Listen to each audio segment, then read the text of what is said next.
Hey, everybody. Welcome back to the Mastering Rod Building Podcast. I'm your host, Bill Falconer, and I say every week, every episode, how excited I am to have my guest, but this one's a little bit special. My guest today and what we're going to talk about and what we're going to spend all of next week doing together is literally a 30-year dream for me personally as a rod builder that's finally coming true. So please allow me to welcome to the Mastering Rod Building Podcast, master bamboo rod builder and master engraver, Bill Oyster.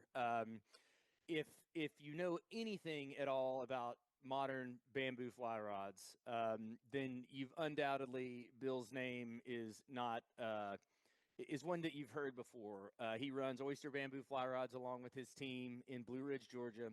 He's been building bamboo rods for 27 years, and unlike so many of us that love to build rods and we're trying to find a way to make it full-time and make it work, Bill sort of was too good at his job and got drug into it full-time almost accidentally, which is a good problem to have. I think I'm safe saying that Bill and his team have taught more people how to build bamboo rods than probably everybody else in the world combined. And I know that seems like a bold claim, but when we talk about the class schedule and sort of how they do things, not only has he done a volume of instruction and given back to the community and sort of teaching and sustaining the craft, but he's also been commissioned to build rods for presidents, for the U.S. State Department, for gifts, for foreign royalty and foreign dignitaries.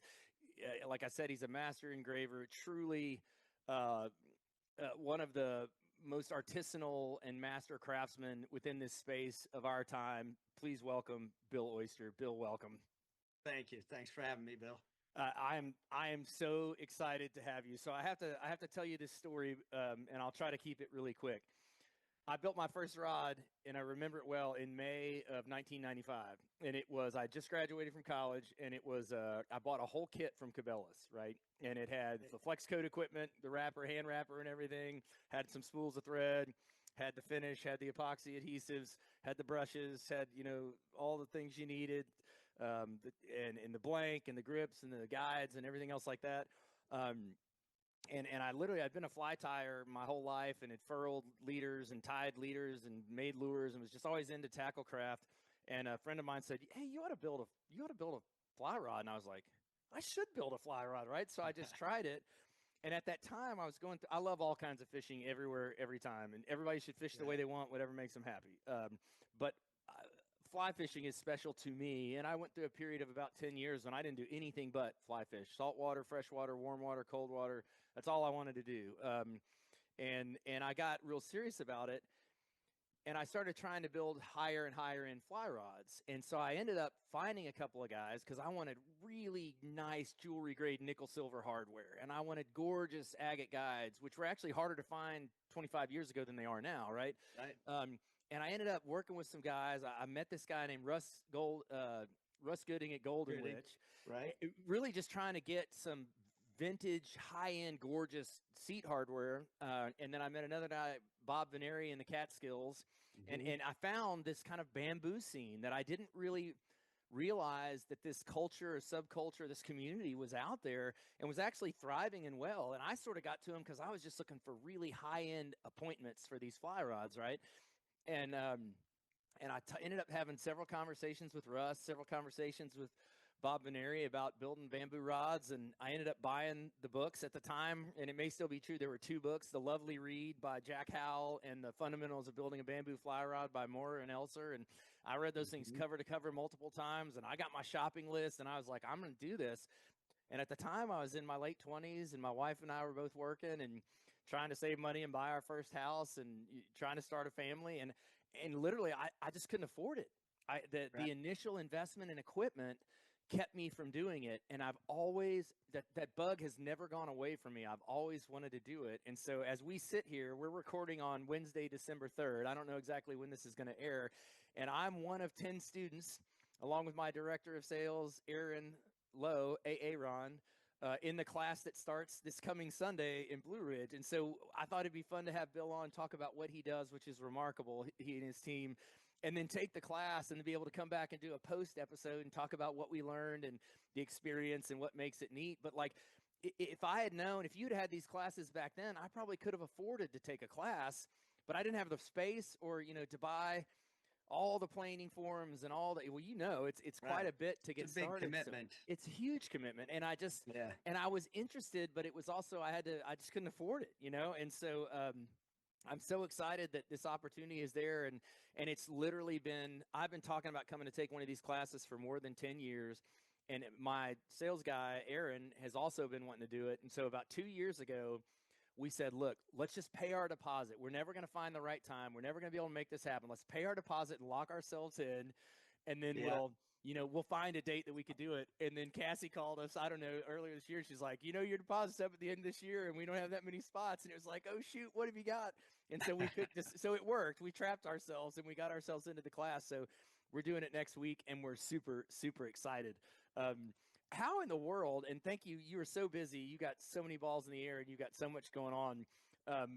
Thank you for being generous with your time and being willing to appear. Talk to me about how you got into this in the first place. Were you building other types of rod before bamboo, or was it just bamboo? And tell me, there's always a great story into how people like you got turned on to the craft. Like how did you get started? Right. So it's a long winding road for me to end up here. Also, this was never really my intention. I like to tell people, people will ask me with the classes, they're like, well, how do you keep from just training all your competition? And I explain that anybody that is smart enough and successful enough to get a week of time and the money that it takes and come and spend it in our class is smart enough to know a bad business idea when they see one, right? Or they wouldn't have made it to this point. So, right. Yeah. So no, it's not been that point. hard to fend people off, actually. Yeah. But at the time, we have similar kind of stories. I was in my 20s and I didn't have a penny. Yeah. I had nothing. In fact, I don't know if you know any of my history, but I bounced around colleges. I went to Georgia Tech, University of Florida, University of Georgia. Okay. I was a bicycle racer back then. Oh, really? And, okay. Yeah, and who turned pro, and I didn't have time for college anymore. So I've always had strange, passionate, low-paying jobs. So you've got a knack for that, right? Yeah, right. So that was my comfort space, and so right. And then what happened actually was fly fishing was my release from that. It was non-competitive. Right. It was non-stressful. It wasn't physically painful. In fact, the cold water felt great on your I bet on your legs. Yeah, man. right? Yeah. So that was my escape. And then, but I was planning to do that for years to come, and had a bad accident and busted myself up pretty good. And so all of a sudden, I had nothing left but fly fishing, and I'm trying to figure out how to pay the bills. Right. So, which I never put two and two together. I never considered that. So while I'm trying to figure out how to pay the bills, I'm also spending all my time fly fishing when I should have been out trying to find a way to pay the bills. So, right. And so I'm trying to work for money. Like I'm trying to find, like my wife's family did real estate and banking, mortgage. Yeah. So I'm like, and they, given me opportunities, but I was just terrible at it because I had no interest in any of those things, and I wasn't used to working hard at something that I didn't care about just for the money. It's a slog. Yeah. Yeah. Which is the way 99% of people around the world spend their entire lives. Right. Yes. But only because I was so young and dumb and full of energy and coming off the bike racing thing where it's all a passion sport. Like nobody nobody in this country was making any money racing bicycles in the 80s and 90s, Right. So, anyway, so I tried to motivate myself for money and just couldn't do it. Right. I just was like, it just didn't work for me. There was nothing financially that could inspire me enough to get out there and do that. Yeah. So while I'm trying to do that, trying to find a way to motivate myself on that, I was spending all my free time. I was guiding. I was teaching fly tying lessons. I was teaching casting lessons Were for you the in shops. Georgia at this time? I was in Georgia. Okay. Yeah, I grew up as a kid in Wyoming. That's where I was first Okay. introduced to Okay. fly fishing. That's kind of where the idea came Yep. in, and then of course the river runs through it generation. Yeah, Everybody that saw exploded the industry. that. Yeah, and so and as a kid growing up, huge fisherman, always like nobody in my family had any interest in fishing whatsoever. Right. Big horse family. They Oh, okay. loved horses and Yeah. all both my parents and my sisters competed in it and stuff. And I loved fishing. You were the rebel on bicycle wheels fishing. Yeah, I would ride my bicycle down the dirt road and Yeah, fish man. in anybody's water that I could find, Right. and ask for forgiveness later. Sure. But then when I kind of discovered that fly fishing around college age, and that's what really re-inspired me Yeah. for fishing in general. Right. So I was like, this is like a more technical, a more beautiful, a more complex. It just really captured my imagination. Yeah. Yeah. But with the rod making, so I was basically just doing everything in the fly fishing. I had all this time and energy, and on the side was looking for a way to make a living. But in the meantime, my hobby of fly fishing just was taking up more and more time. Right. I always loved the idea of the bamboo fly rod because my final major in college was studio art. Well, I was going to ask you what you studied. Yeah. Yeah, it was aerospace engineering at Georgia Tech. I was going to say it had to be engineering at Tech, and it had to start engineering at some point. And then University of Florida was English and philosophy for 3 years there. Well, that worked. Your English is excellent. Congratulations. You're very fluent. Thank you. It's as if it's my first language. So, yeah, and then when I got to University of Georgia, then I switched to studio art, which is because that was really my interest, and it has been good for me. Right. But even though it seemed like a terrible way to make a living, right. By that point, passion. Yeah, right? Exactly. What I discovered was, for me, I was always better off following my passion, and the money will come. Right. The rest, the bills will pay themselves if you work hard enough at what you're passionate about. Right. For me, that's the way it worked. Yeah. Even though I tried to do it the other way, what most people do, do your passion on the weekends. Right. And I was just terrible at it. Like it didn't matter the opportunity. I just couldn't make myself get out of bed for that. Yeah. No, I get it. Yeah. So the rod making came along with. I was interested in buying a bamboo rod because. Okay. I'd read all the John Gierach books. Oh, great books. Such good books. I love that guy. Yeah. And just the philosophy behind it and the artistry of it and the craft. And I loved handmade things and I loved making things and I loved art.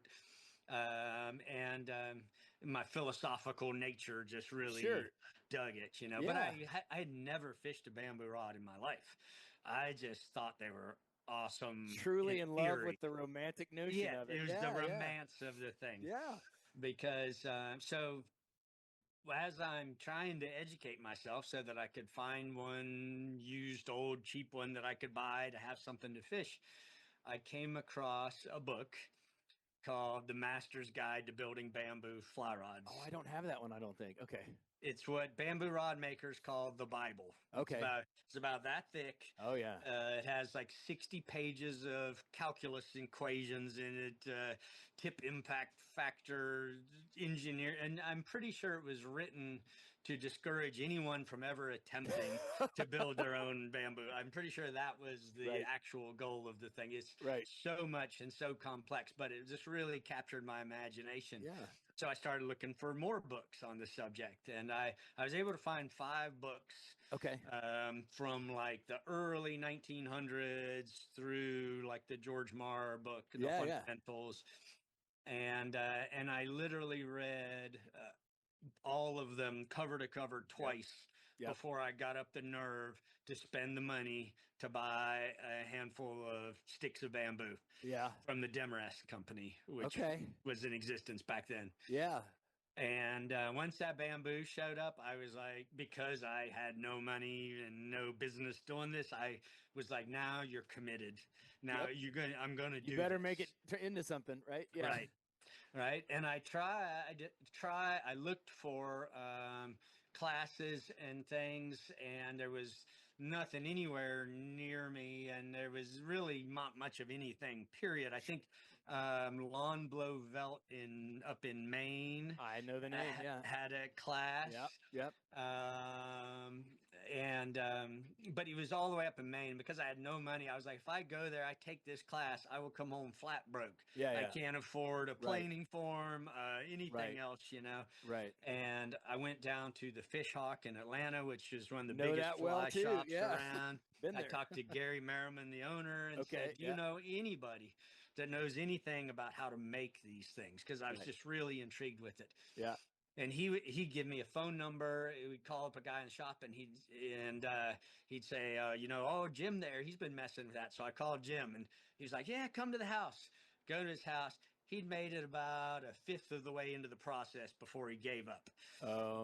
But I'd buy a book from him. I'd buy Yeah. a tool from him. We'd Yeah. chat, and he'd say, oh, but you should visit old Jerry. He's a real master. I go to Jerry's house. He'd made it halfway through the process Right. before he gave up, you know.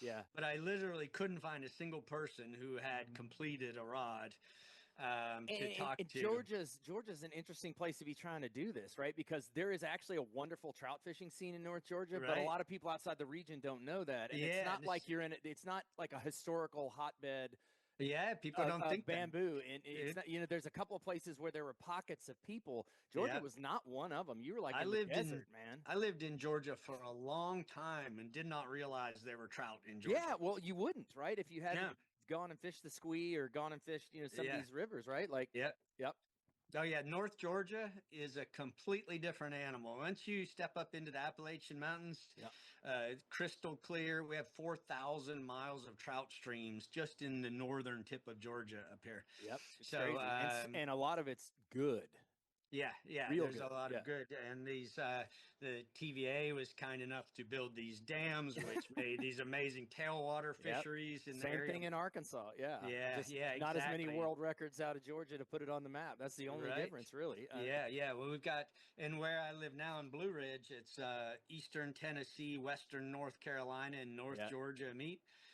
Within an hour of a lot of trout fishing. And then the real key, the reason why people are like, I can't believe you didn't take your business out to Colorado or what. Now, Right. I lived in Northwest Wyoming, just not far from Yellowstone. So I Okay. know what it's like out there.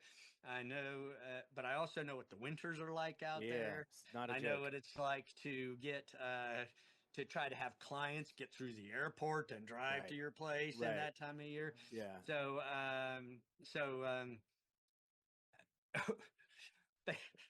I've got spectators here. Oh, I'm sorry. Hey, distracting this me. is the price of being famous. Right. You're being a prophet in your own land, man. It's a hard Yeah. thing to do. And so anyway, but the nice thing too, biggest things here is we can catch trout in the morning. We can hitch up the flats boat, and in the afternoon be fishing for tarpon and redfish Yeah, on that's the crazy. coast. Yeah, it's very unique. So it's Yeah. really an amazing and very unique as far as fly fishing opportunities Yeah. go. I always talk to people about like the 4 to 6 hour drive radius of where you live. You know what I mean? Mhm. And what can you Yeah. capture? And really where you are, you can get to really good skiing. You've got Mhm. really good fishing of all varieties, including Yeah. the coast. I mean, it's an interesting spot.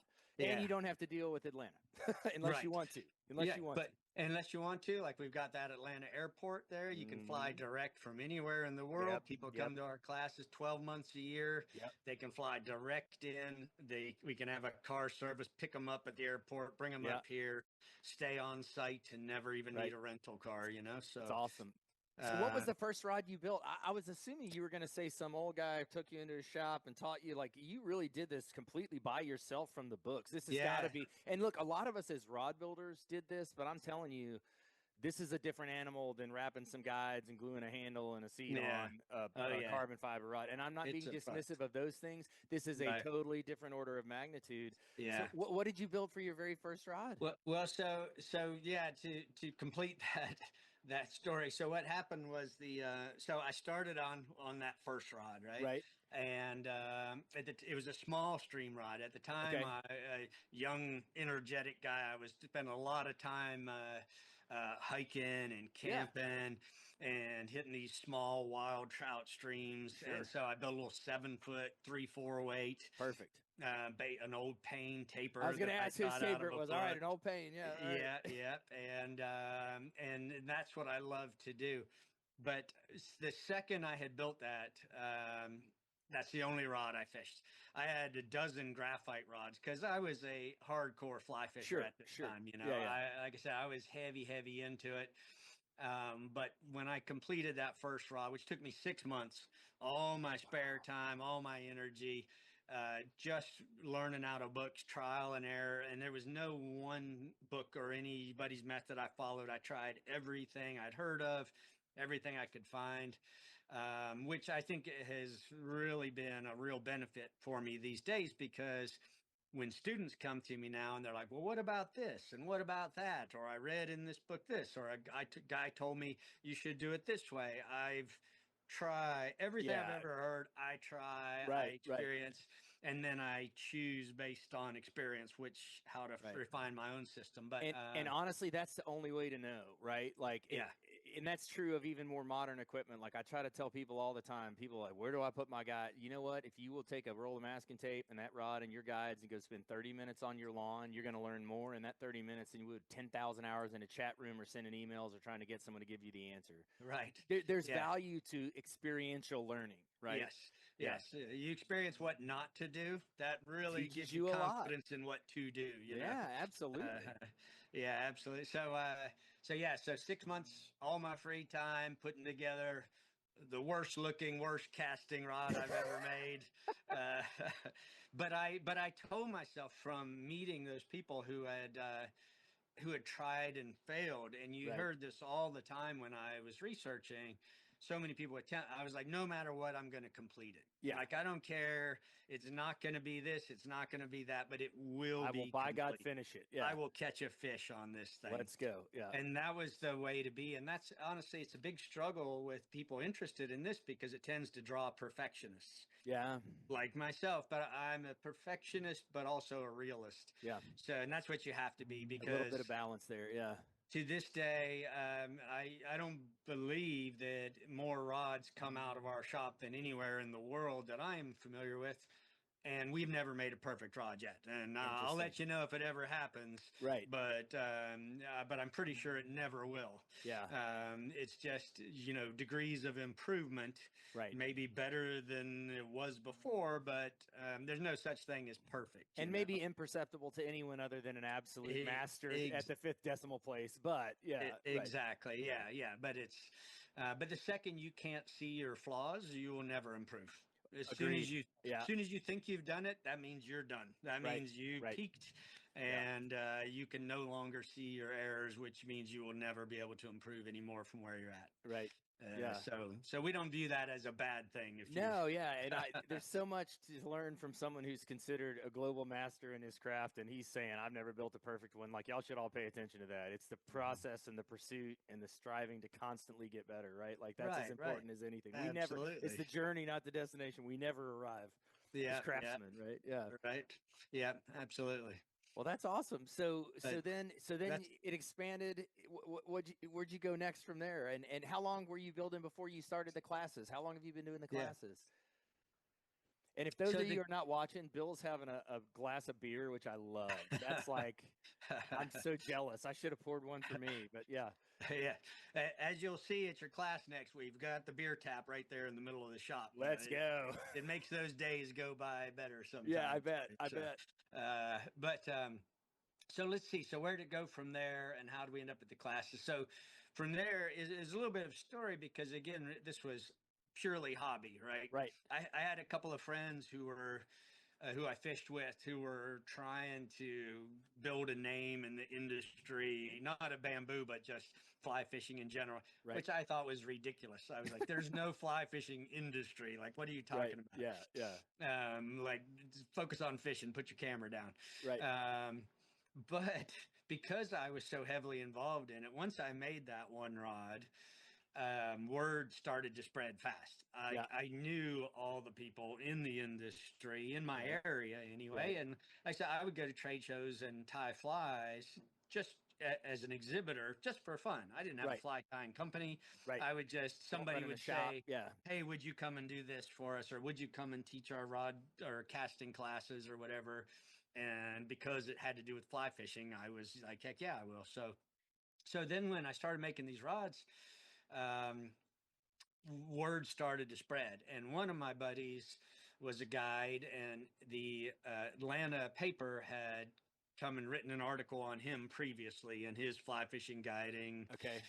His name's Henry Cowan, and Okay. I haven't fished with Henry. I don't know Henry. I know a bunch of those guys. But yeah. big striper guy. Okay. And we Okay. used to live over by Lake Lanier, and we would Sure. striper fish 3 days a week.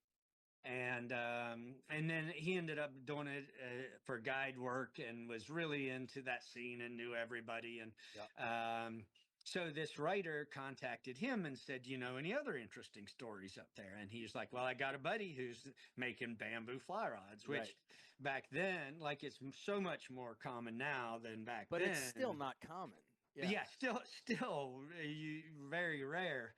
But at the time, like I said, there was the classes like I do. There was no such thing. There was Right. very small, and people would, yeah, they would have at get-togethers. They would do a little class or whatever, but it Right. was really, really niche. Right. You know.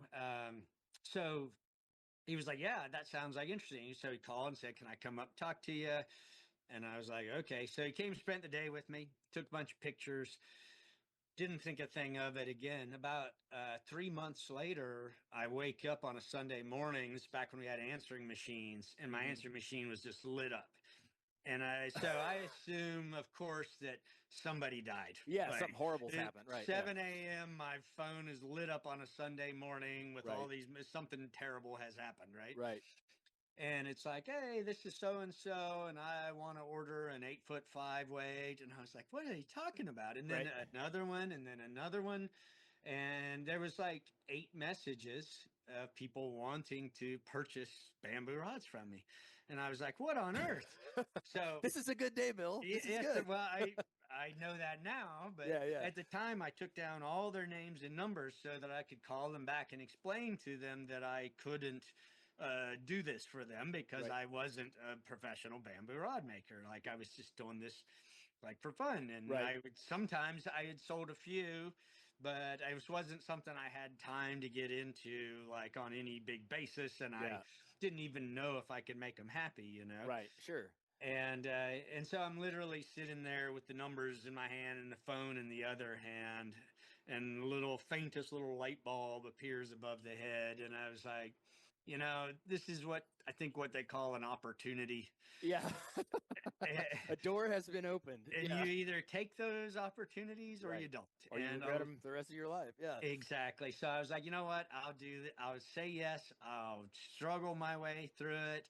If it goes horribly, at least I'll know, and I won't have to wonder what if. Yeah. And I'll never make another rod for money again. Yep. You know. And so I struggled my way through those rods. It took me like over a year to make those handful of rods. Yeah. But by the time I got those 6 or 8 rods done, in the meantime, another 10 or 12 orders had trickled in. Right.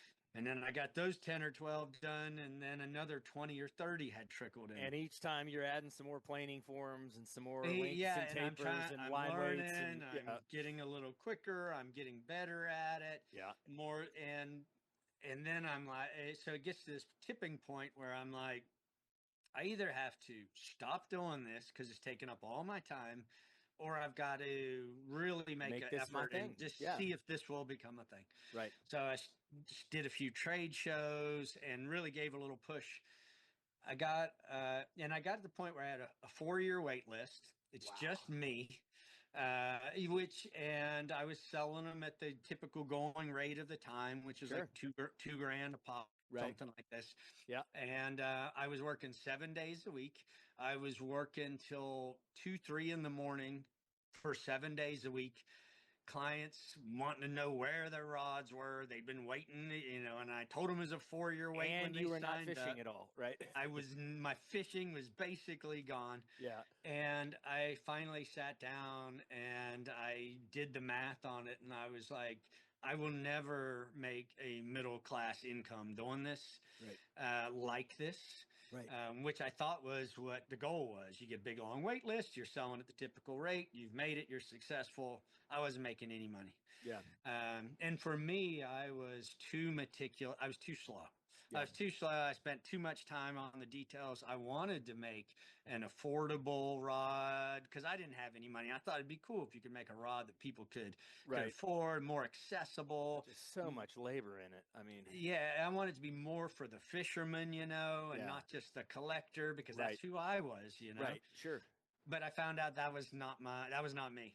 Yeah. I was a meticulous artist, fisherman, and I wanted everything to be exact. And that means it was not average going rates, right? Yeah, exactly. So finally, I was like, you know what? I've got to just do what I do best, and just hope to God somebody's willing to pay for that.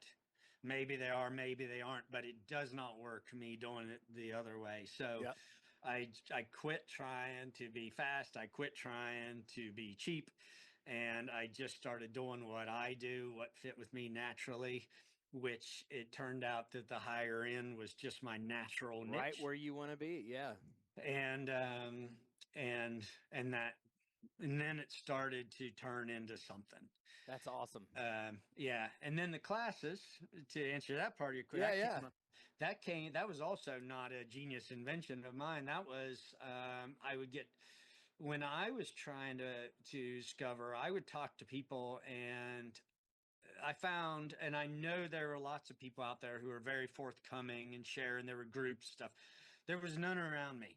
Yeah. Any people that I could find who would talk didn't know what they were talking about, or the people who knew were not sharing. Yeah. They were keeping it they were ready to take it to the grave with them. Right. And so I was working very much in isolation down here by myself. And based on the books where they would say sand until your varnish is perfectly smooth. And I was like, I can't get mine perfectly smooth. My rods suck, Yeah, right. But I didn't realize how they stood up relative to others. Relative to the ideal was the only thing I had to work off of. Sure, yeah. But with the classes, what happened was I started getting calls and people asking me things, or at trade shows, what varnish do you use? What do you do this? And the way I learned was that's proprietary. Like, I can't tell you that, or I'd rather not say. And I tried that, and it just felt bad to me. I didn't like it. Like, for personally, I was like, I feel like an ass doing it. Sure, and granted, it took me a long time to figure these things out, but now to just turn away someone who's interested in it, it just felt bad. Yeah. So I was like, there's got to be a way to stay in business, right, but also share. Yeah. So I had people pressing me hard to teach them. And so finally I was just like, you know what, come to the house. I'll charge you. It was the local guys, I'll charge you like I was making it for you. I'm going to be there doing it anyway. I'll show you what to do. You work, I'll work. And I did a few like that, and it got them through the process. But I saw the time it took me, I could have made 3 or 4 on my own. Yeah. So I was like, okay, we're going to have 3 or 4 guys to make this make any sense. Right. Okay. I couldn't just do one-on-one. Right. It was a economics losing didn't profit. work. It just didn't work. I was better off just building rods. Right. So I got a group of names, and then it was like, okay, well, just come over. These guys were coming after work every Tuesday and Thursday. They were all local guys. But then I realized they were having such a good time. I'm pretty sure it was their goal to stretch it on forever. Like, they would just come drink beers, make fly rods. I was like, we're going to be doing this for years before we ever get you guys through your fly rod. Right. So now we have to consolidate this to a given time frame. Right. You know what I mean? So literally the whole thing, I just figured it out bit by bit, piece by piece, what worked, what didn't work. the classes, then the demand increased and the numbers of students had to increase.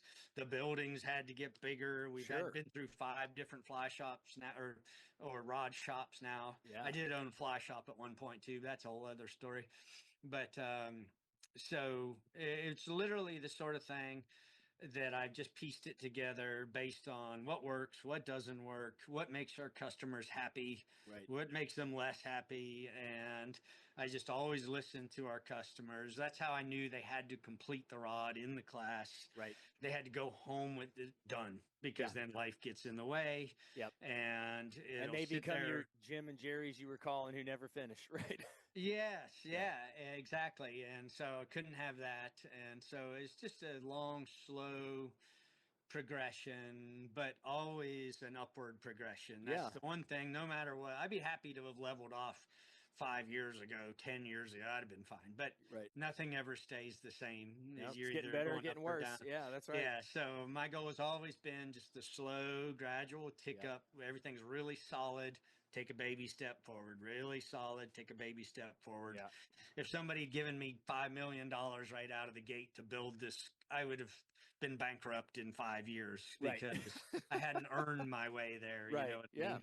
No, there's So something to be said for that. Yeah. And to have the credibility, the first person credibility of to have truly tried everything, made all the mistakes, and have arrived at what you're doing that works based yeah, on what doesn't work. I mean, that's powerful, right?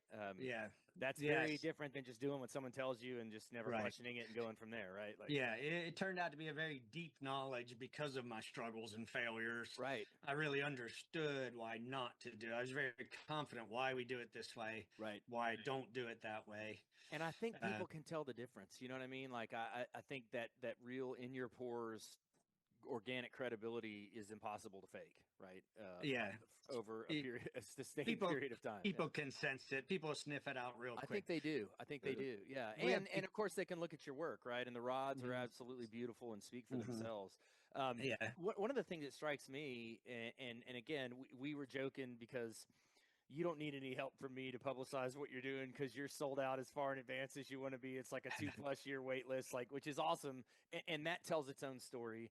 I was so impressed as I signed up for the class and started really getting into it. And as I'm giddy about finally having this decades long dream come true, um, how many of your people are repeat customers? And I'll share with our audience because they'll know these folks. Steve and Joe Haywood, who are father and son, run HFF Custom Rods, and they're a Anglers Resource customer, and they're big Batson dealer, who's my competition, but love them. Great shop in Michigan, real big trout and salmon guys, and a new shop that opened in an area that was kind of underserved from a rod building component standpoint, and from people specializing in the kind of rods and fishing they do in that part of Michigan and that 4-hour radius. mhm. They're doing it, but they're coming back. This is a repeat thing for them. And I Yeah, know those guys, and both of those guys are very competent rod builders, and they can't wait to come back again, yeah, right? And we got yeah. very fortunate that we were in the same class. We did not, that happened out as a happy accident. It was not a master plan on our part, but we're like sharing an Airbnb with them and can't wait to spend the time with them. But to see how excited those guys are to come back. And then you have a lot of repeat customers, right? And Yeah, so a cynic would say, oh, well, you're teaching a class and they're coming back. Like, you must not have taught them very well. They didn't. No, no, no, no. That's not what it is, right? There's so much to learn, and it is right. something you never perfect. Yeah, And it is actually economically cheaper if your desired outcome is a complete rod you built than yeah, going to getting your own planing forms and doing all the things to do and being right. able to walk into this class and for one price choose any line weight, any length from this huge catalog of tapers and everything. I mean, to me, that's the only disservice you've done us. Is like, I'm still to this day, I keep going to bed thinking I've decided between a freshwater and a saltwater. You know what I mean? And then I wake up feeling the different way the next morning. So I'm going to have to come back because I think I'm going to do a saltwater one for this one just because that's so different and so interesting to me. And that's mostly how I fish these days, being on the Northern Gulf in Alabama, right? Right. I could fish that rod any day of the week. My trout rod, I'm only going to be able to fish on those trips where I go trout fishing. Plus, it's not exactly a travel rod and checking, you know what I mean? Like, Right. so Right. I think saltwater is how I'm going to end up going. But what do you attribute that to? I mean, you've got guys who've taken the class 5, 6, 7 times. I mean, is it that this constant pursuit and the fact that they can build a different rod and kind of add to their Yeah. collection, or some of them are building rods as gifts for people, or as like, Right. I mean, to me, that's the strongest recommendation you could have is they take the class Right. and then they want to take it again. Yeah. Well, yeah. Well, interestingly enough, we have, as you'll see when you get to the shop, we have a whole wall of aprons pinned on the wall, hanging from Yeah. previous students. To get on that wall, you have to have taken at least 10 classes with Oh us. my gosh. And you got a bunch of those. Yeah. And we Okay. have a bunch of those up there, and we have a Wow. bunch more coming in the next year. More and more. That's growing faster and faster all the time. The longer Right. we've been, we have red apron means you've taken at least 20 classes with us. And we have one student and about to be a second one who've hit the 30 class mark with us. So Wow. we have a student who's about to come back for his 34th week-long class with us. So Unbelievable. yeah, and every class that we teach, about a third of the class is repeat student That's in that remarkable, class. man. That's like I don't know So what a metric I could compare that to, but that's remarkable. I mean, it's it says good things. There's a just reason great things. people will see our a lot of time people will walk in to our retail shop and they'll be like, I wanted to come, but the wait is so long, and like, I promise you, there's a reason. Right. Why the wait is You long. have to Yeah. think about it differently. You have to think about why is that wait so long. Right. There's a reason that that's so hard to get in here because we've got a really good thing going. Yeah. And it's surprising to me because as someone interested in the rod making part, I thought people would come who just wanted to be rod builders and they would take a class and then start building rods. And the part I missed was just as it was so exciting thing to do for me, it's the same for when other people come and do it. When you Yeah. to take a raw material, just a plant and turn it into something so gorgeous, a family heirloom that you can pass on one day is and most of our clients that come are not rod makers. Yeah. They may have spent their whole career working on a computer Right. or in a log office and Hmm. they've never actually made a thing with their hands before, and now to achieve something like this and to walk away with that and have something to show, it just blows their minds. It's And remarkable. Yeah. and the week itself to come and hang out with 10 guys that are all have the Like-minded people. same Yeah. goal. Yeah. We get a lot of really interesting characters, as you can imagine, who would come and do something as ridiculous as this. Yeah. Some really cool characters from all around the world, Yeah. and then spend a week together, and they'll go to meals, walk to dinner together and Yep. stuff, or go fishing. And a lot of long-term friendships are made in the classes. It's Guys just will awesome. rebook with other classmates that they've met. Yeah. So it's turned into a whole thing on its own. Guys that for sure people come to our class, they don't even listen to instruction anymore. After 20, 30 classes, they'll just patiently wait and drink Yeah. their beer and wait Right. until it's time to do the next step, and then they do Right. it. But they just like the whole experience, Well, I'm dying to experience it myself. I can't wait. It's only a few days away. So talk to me also, because this is another thing, and I would invite you guys. The website is remarkable. It's such a good website, and I've actually stalked you on the website for the better part of 10 years. It's constantly improved. It's constantly got better. Mm. It's oysterbamboo.com. There's a wealth of information on there, right? They talk all about the classes, FAQs, all about lodging, all about what you pay, what you're getting, how you schedule, when it's due. I mean, it really is very, very thorough and Mhm. very, very well done, right? But Yeah. essentially, all you got to do is show up dressed right, which is to say comfortable clothes you can work in and rubber-soled shoes with some rubber gloves. I mean, some leather gloves, right? And then your Mhm. pre-student packet. We already got our pre-student packet. It really is easy. You guys really do make it dead simple. But Yeah. one of the other things people see when they go on the website, and I don't want to just gloss over this, because just making the bamboo rods in and of itself is remarkable. But you're also a master engraver, and some of the engraving work is just breathtaking, right?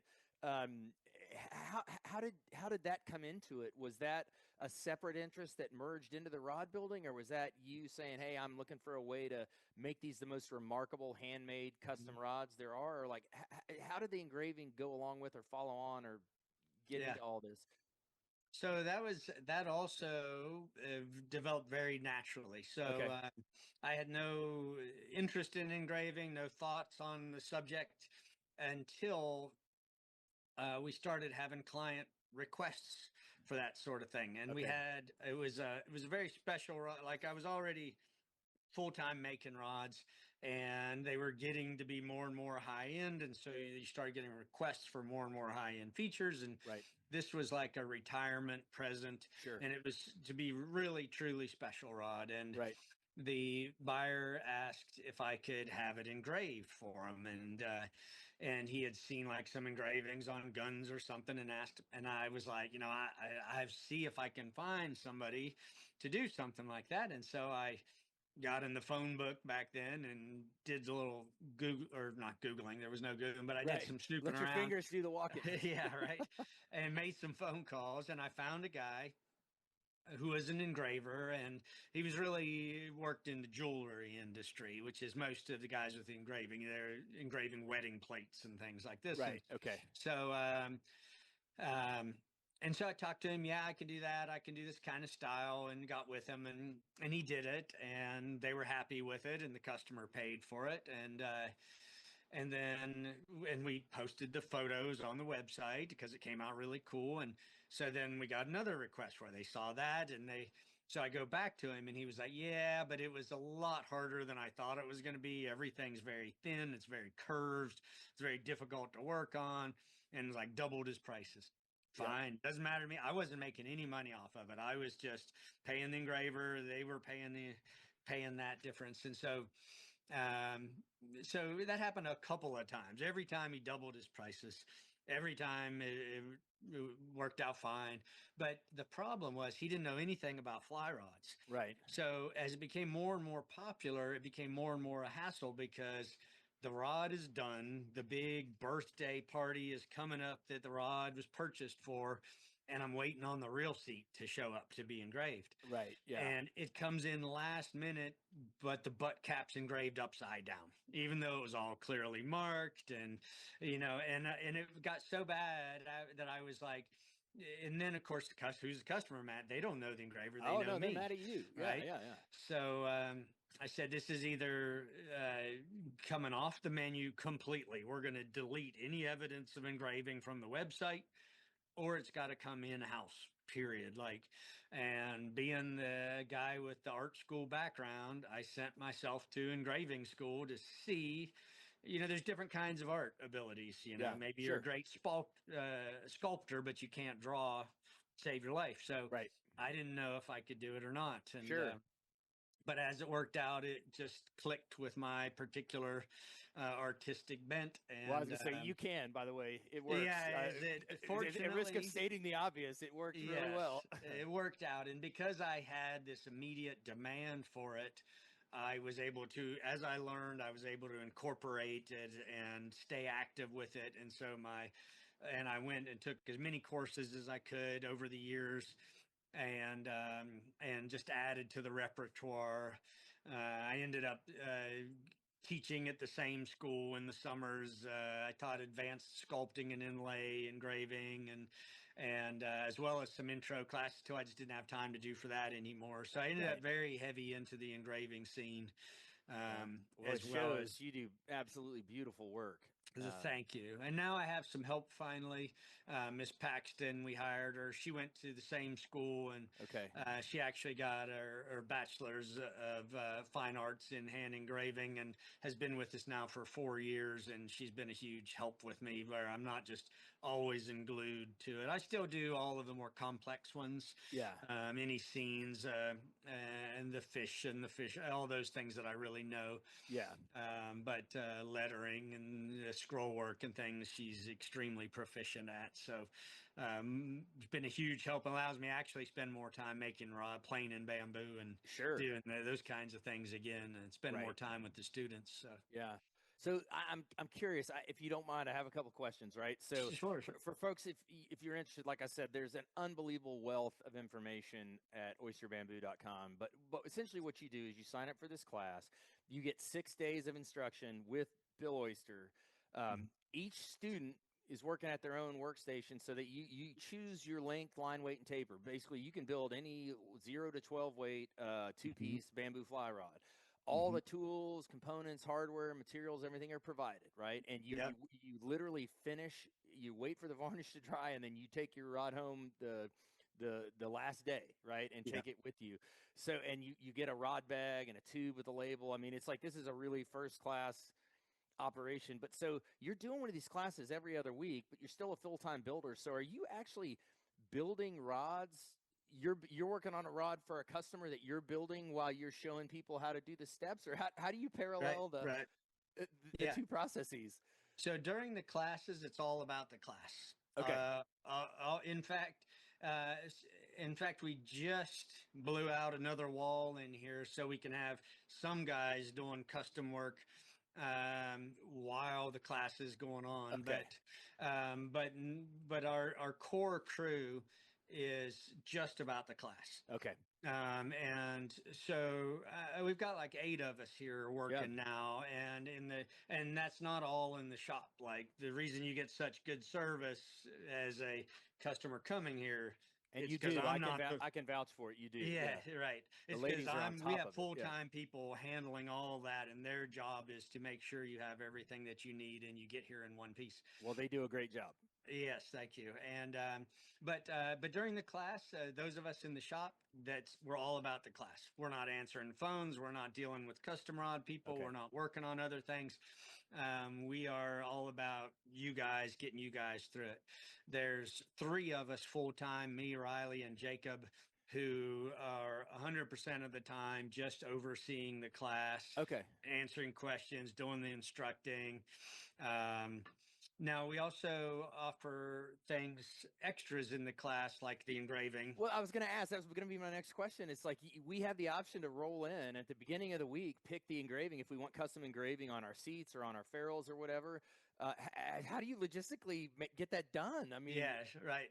So we actually have a whole, basically anything you see on our website with our custom rods yeah. is available to our students as well. But Okay. Of course, it's extra cost. It'll take Sure, extra sure. And time. you would expect it would be, right? Yeah, Like, right. And so we make all those things available, not as a sales pitch. There's no pressure sales or anything, but some people want everything. Some people, they see that engraving, they like, I want that. I On gotta my have it. right? I gotta have Yeah. it now that I've seen it. You can get an extra tip made for your rod, Right. if which is traditional in bamboo. If you want that 100%. insurance, Yep. some people don't. Some people don't want to spend that money. Right. Some people do.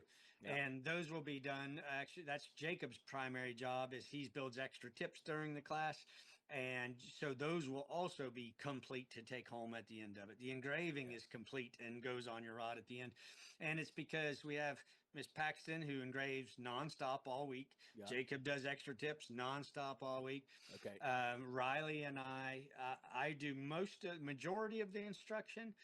Riley's been the shop manager here for like 16 years. So he's 20 years younger than me. And when I don't know what's going on, I ask him. So Yep. he's very apt at all of this. And so, and his primary job is I would instruct, get you going, and he is always there to answer any questions. You run into a problem, an issue. A lot of times, then I'll go and help Paxton with the engraving if there's extra stuff to be done. Yeah. Make sure Jacob's going good on the extra tips, Yeah. But I'm always there in the shop as well, except for wrapping day. Fortunately, I don't have to be there for that one. That's Riley wraps almost all of the rods in our shop. And so I let him teach wrapping day, and I go fishing that day. But because he teaches you to wrap guides, and that's part of my extended retirement plan is to, because I hope for this to keep going long after I'm gone fishing, So, and I don't want it to be all about me. I want it to be about the company and what we offer, because it's not all about me. I cannot do all of this. I tried to do it all myself a long time ago, and I realized a long time ago that was not working. So we have very much a crew of, and anybody in our company you can speak to, and if they don't give you highest level of service, you let me know, and they will be disappeared in a hurry. So. Well, we have not had anything that was anything other than the highest level of service. Good. Yeah, no, and it's remarkable, and I know I do know that it is an experience we pay for, and I know it is a for profit enterprise, but I do also on behalf of the community. So in just the time that I've been building rods, we've seen a real big shift. The world has changed. We didn't have, Mhm. like, I learned off of the Dale Clemens, how to build a custom rod book, because that's all there was, right? And I was doing it in Nashville, Tennessee. There were a few other builders, but not people building fly rods. Like, and it's really changed over the years to where some people, it's proprietary. I learned it the hard way. You go figure it out. You know Right, what I mean? right. And my observation as an outside person who doesn't fully understand the community, has been in on the periphery of the community for a long time, that no, I'm not sharing anything with you, mind your own business, is way more prevalent even in the bamboo than it is, and it has been historically prevalent on the custom side, period, with glass and plastic and carbon fiber rods, however we want to talk about them. But I think it's awesome that you've chosen to share with people, and I think Yeah. it's the legacy that you're leaving. And this notion of the split bamboo fly rod is a very American notion. Like, it may not have Yeah. been invented here in the first place, but a lot of the most famous people who evolved the techniques, the methods, the tapers, the art and science of what everybody does now, a lot of the most famous were American builders, right? Well, the slight correction on that, it was 100% invented here in Okay, the well, there you United go. States. All right. And that's why the most famous are from, because previous to the split bamboo fly rod, a lot of people, and this is something I give a little 5-minute history lesson at the Please start of do. I every should have class. started with this. I'd love this. Yeah. Yeah, so a lot of people kind of turn their nose up at bamboo in an anti-snobbery kind of way, because they view it as some kind of European classic guy in tweeds out there on the Right. chalk stream, Right. and like, this is United States, and we're a high speed, lightweight, fast Right. action, Right. Right. country. The guys over in Europe and those old paintings and woodcuts, and they weren't fishing bamboo rods; they were fishing wooden rods, Yeah. Okay. lancewood, greenheart, yew, things like this. And the wood being much less powerful, the rods had to be larger and longer, Yep. and because of that, typically cast with two hands. Right. Um, Guys started coming to the United States, completely undeveloped country. You've got this Appalachian mountain chain running from Georgia to Maine, Right. brook trout streams, mountain laurels, rhododendrons, tight covered up, small fish. These 14-foot, two-handed, 6-pound wooden rods Wrong were tool for not the the right job. tool for the Yeah. job. Yeah. Yeah. And this is as I understand it anyway, from being around it. And the English, they say, at one point had used little shoots of bamboo on the tips of some of their rods, Okay. kind of like Ugly Stick does on their spinning rods. They would Right. put With the a little solid fiberglass glass at section. the tip. Yeah. Yeah. Yeah, right. And what they realized was that little tip, bouncer tip there, was really the best part of the whole rod. Yep. But you Why couldn't not make the rely. whole rod out of it? But you couldn't rely on Mother Nature to grow you your entire fly rod. Right. A little shoot of it is one thing, but Right. a couple feet. But you needed 6, 8, 10, 12 feet, whatever. So they had to think of it like a building material. Right. And the first known record, I mean, there's plenty of people are way more into the historics of Sure. iron. Sure. Sure. But You're generally, ahead of me, and you're ahead of most of our yeah, audience. So please right. proceed, sir. Yeah. But so generally, the first record, a guy named Samuel Felipe up in New England, was marketed the all bamboo fly rod for the first time, and I think it was 1846. Oh wow. And soon after that, the Leonard Rod Company Very sort famous of name. industrial revolutionized the process. Right. Where they actually had machine. They didn't do any hand planing at all. They could Oh wow. run it through a machine and get it out. And of course, they also weren't making the high art that people think of with bamboo fly rods. Now they're Right. making fishing poles. Right. But they were able to crank them out by the thousands. Yeah.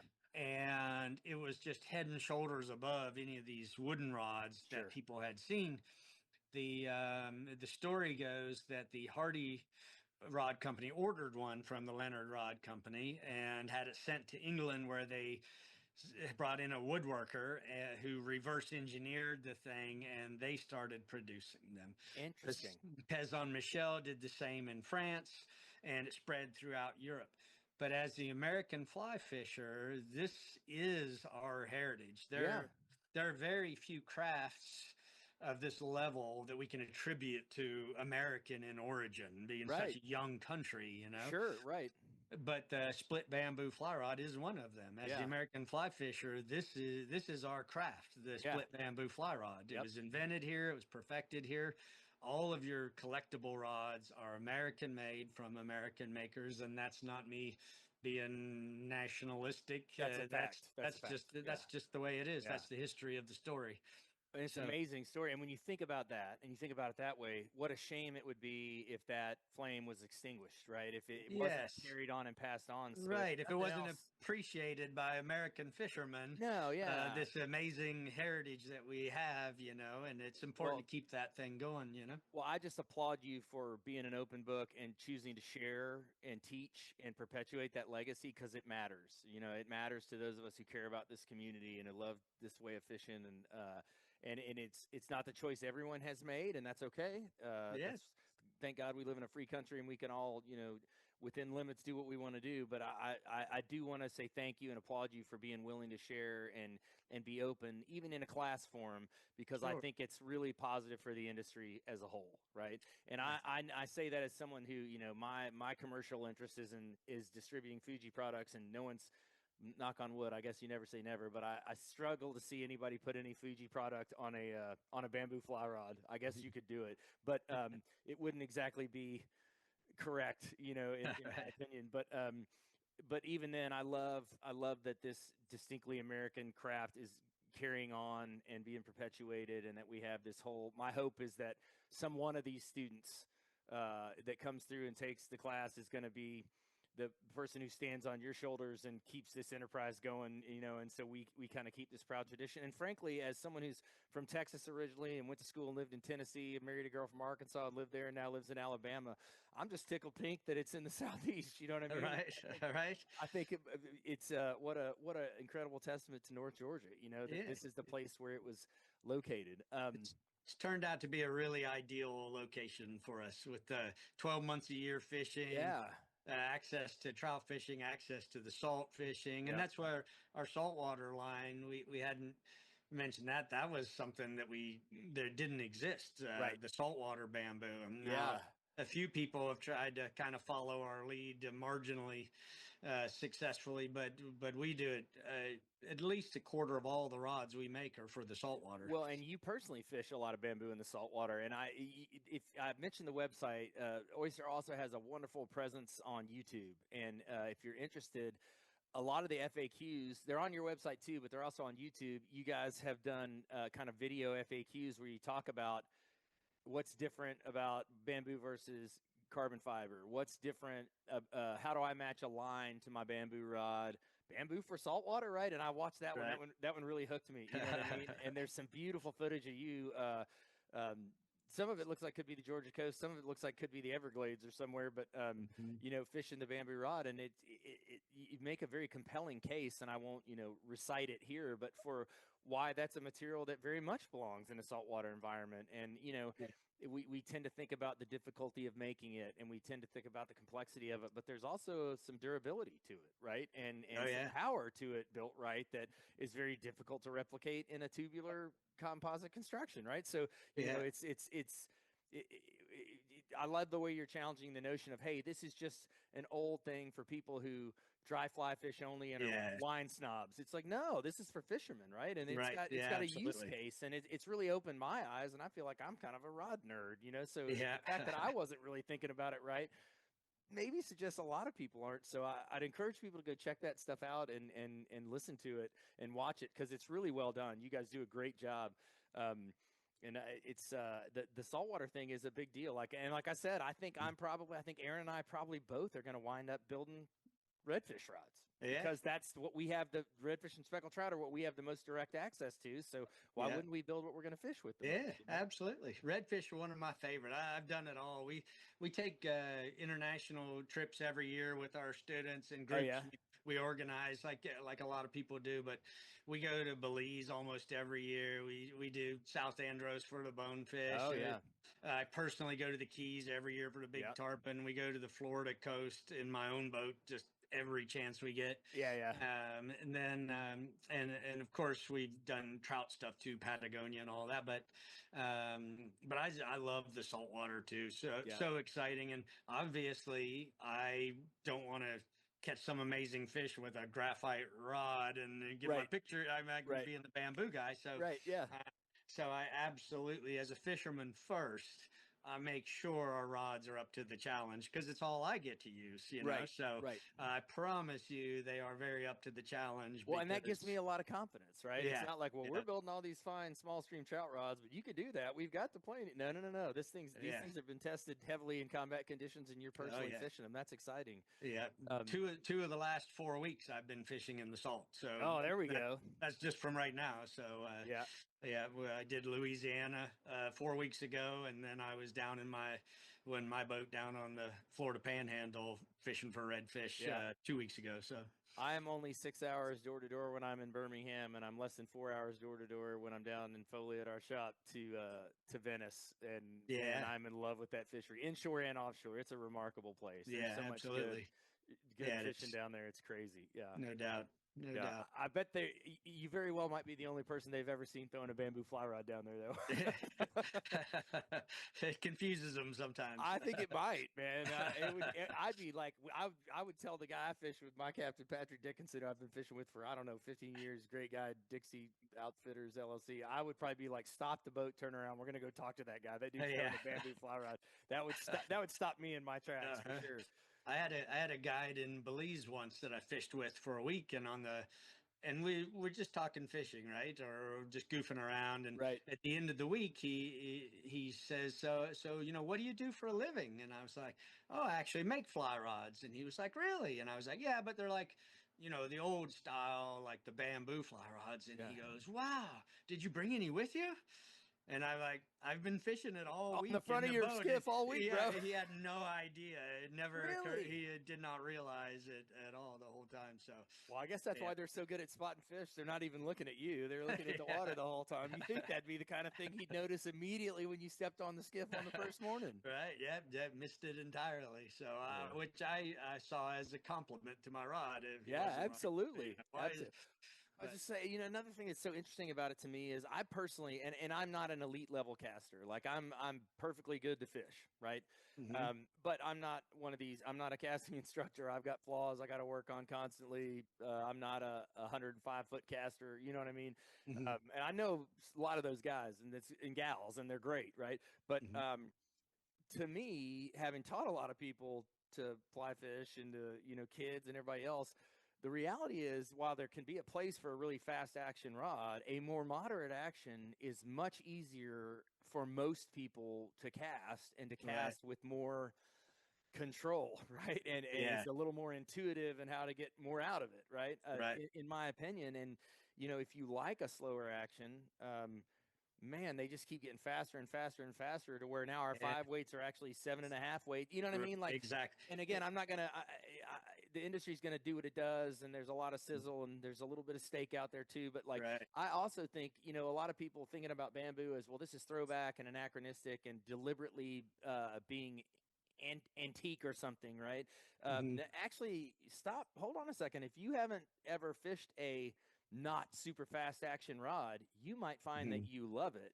Right. You probably find that it's easier to fish. It's not just a Yeah. casting tool, it's a fishing tool, and it might make you a better caster, right? And Yeah. I know that's like dirty words and nobody wants to hear that, but I find that to be true for a lot of people. And when I have Yeah. someone struggling, I hmm often will give them a much slower, like I have a few Right. Scott rods that are very traditional action, and they're struggling. You put that in their hand and all of a sudden they're okay. And it's like Yeah. all that is. So if you haven't tried a slower action rod, Right. you might be Yeah. missing something, right? Well, I tell people, and I love all fly rods. I obviously fish bamboo. It's what I do. I need to Sure. understand what I'm. Yeah. But if somebody brings some super cool, super fast rod, I'll throw it and I'll enjoy throwing it. And they're amazing tools. These modern Right. graphite rods, they're Yeah. amazing. It all feels like cheating, honestly. When you Oh, get there's yeah. some of Yeah. them are so good. Yeah. You can go your whole life and never learn how to fly cast because you can do everything wrong and still jerk And the it out rod. there 50 Yeah, feet, exactly. Right. you know. Right. Yeah. But a bamboo rod, will not tolerate that. Yeah. It's going to make you cast it right. But it gives you so much feedback because you can feel it when it goes right. You feel it when it goes wrong. Yep. You can feel the weight of it. You can tell, Timing's better. Even if it's just a subliminal thing, maybe consciously you don't understand what's happening. It will train you. I tell people, if you want to be a good caster, fish only bamboo for 1 year. And then get back on your graphite rod, and you'll be amazed what you can do with your graphite rod now. I believe it. Because it will force you to get your timing down, you smooth out your cast, not rush and tail it. And so it is positive. Now, don't get me wrong. It's like a good caster will cast further with a graphite rod. Graphite rods are lighter. Graphite rods are cheaper. How often are we having to fish at 105 feet, though, or 90 feet? You know what I mean? That's very rarely in actual fishing conditions, right? Yeah. And time after time, I meet guys who are like, I have to have the fastest action rod ever made. And they'll get the world's fastest 5-weight, and then they fish it with a 7-weight line on it. Because that's the only thing that'll load it. Right. Now it's a medium action rod, but they still swear they're a fast action guy, you know? Right. Yeah. So, but that, there's marketing and there's there's quite a bit. We've gone away from the standards, right? So we try. So with our rods, we really try to make them perform with the correct line weight for what you're probably going to be doing with that rod. A 3-weight rod, we figure you're making a lot of 20-foot casts. Sure. And it should be fishing really small flies on small water. Greasing in there at that. If you're 8-weight, you're making a lot of 50, 60-foot casts, and it needs to be stout enough. So our actions change along the line of the rod. You shouldn't have to overline them. They're designed to do, but also people are their only experience with bamboo is the classic bamboo, where the style of fishing was they were swinging wet flies in the heyday of bamboo. They weren't throwing tight loops. They weren't double hauling. They were flopping and swinging in the English style, take a step down the stream, flop it, swing it, do it, repeat.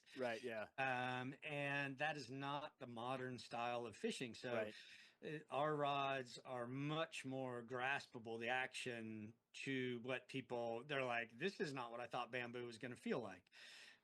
Very progressive, stiff butt, light tip, throw a tight loop if you want to, double haul it if you need to.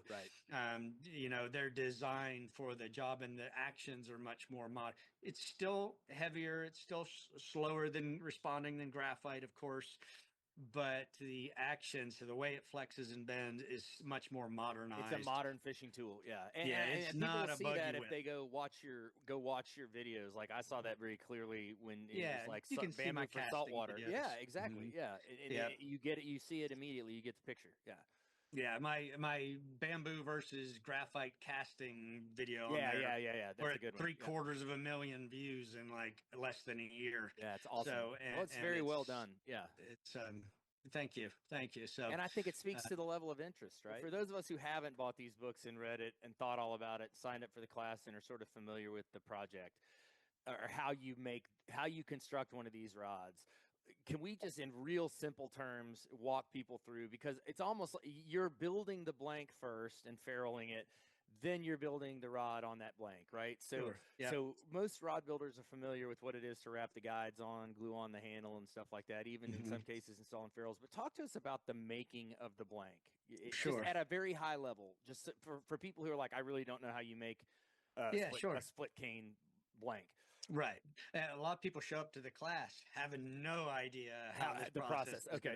They're like, how could they possibly keep us busy for 6 days? Watch. And then it's like, oh my gosh, how did you get this done in 6 days? So, so it starts with a stock of Tonkin bamboo. So it's always the same Sui River Valley of southern China, 30, 40 square miles in the world, where it's just forests of bamboo, and it's this particular species in its natural habitat where it grows with the fiber density that gives us the strongest rod. Okay. It's like the high modulus graphite versus the lower. You could make Right. it out of any bamboo. This is the stuff. This is the bamboo you want. Yeah, so every rod, since they switched from Calcutta cane to Tonkin in about 1900, a little before that, everybody pretty much switched to Tonkin because it was just lighter and more powerful. Yeah. But what we're doing is the stock of bamboo is 40, 50 feet tall when it grows, about 3 years old. They chop it about shin height, and then they chop it again 12 feet up.